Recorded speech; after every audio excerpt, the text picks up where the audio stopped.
আজকে ছিলাম একটা বার্থডে ইনভিটেশনে, সেখানে গিয়ে তো প্রচুর আনন্দ মজা করেছি, আর তার সাথে কি কি খাওয়া দাওয়া করেছি সেটাই তো থাকছে এই মিনি ব্লগে। Hello everyone, welcome to our new mini blog. আমি বৃষ্টি চলে এসেছি আরো একটা মিনি ব্লগ নিয়ে। আজ ছিল আমার বান্ধবীর দিদির ছেলের বার্থডে। ইনভাইট করেছিল অনেকদিন আগে, কিন্তু ডেটটা আমার মনে ছিল না, যার জন্য অত আগ্রহ বা তারা কিছুই আমার ছিল না। হঠাৎ করেই আজ আমার খেয়াল এলো যে আমার ভুরু তুলতে হবে। আমি বিকেলবেলা গিয়ে ভুরু তুলে এসে রেডি হয়ে বেরিয়ে গেছি। তার মধ্যে আবার আমার বান্ধবীকে কথা দেওয়া ছিল যে আমি 6টার মধ্যে ঢুকবো, কিন্তু ঢুকতে ঢুকতে 8টা বেজে গেছে। অনেকদিন পর সব বান্ধবীরা একসাথে হয়েছে, খুব ভালো লাগছিল।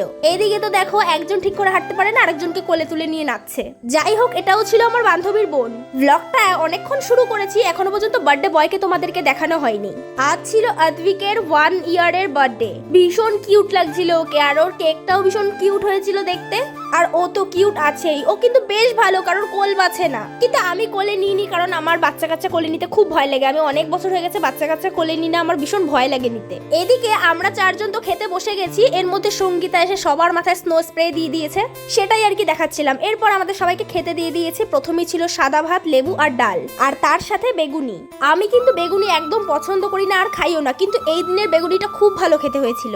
আর হ্যাঁ, আমি কিন্তু চুল খোলা দিয়ে খেতে বসেছিলাম, কারণ আমার বান্ধবী চুল কার্ল করে দিয়েছিল, যেটা আমার খুব পছন্দ হয়েছিল, তাই আমি ক্লিপ দিয়ে আটকাইনি। এখন ডাল দিয়ে খেতে না খেতেই তো চলে এসেছে চিংড়ি।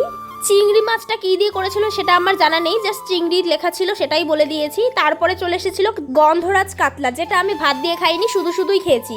এরপর রাইসের সাথে কিন্তু চিকেন কষা ছিল।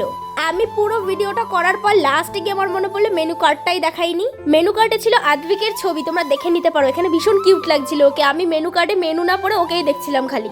প্রথম দিকে তো বেশ ভালোই খাচ্ছিলাম, এরপরে সব একসাথে দিয়ে ঘেটে করে দিয়েছে। কেক মিষ্টি সব একসাথে দিয়ে দিয়েছিল। এত কিছু খেতে না পারলেও নিয়েছি, কারণ ভিডিও করব বলে তাই। আর আমার ভিডিও তোমাদের কেমন লাগে সেটা সবাই জানিও। আমি আরো ভিডিও দেব, যদি তোমাদের ভালো লাগে কমেন্টে জানিও। কি কি খাওয়া দাওয়া করলাম সবটাই তো দেখলে। লাস্টে ছিল ice cream. Thanks for watching and follow this channel. Bye.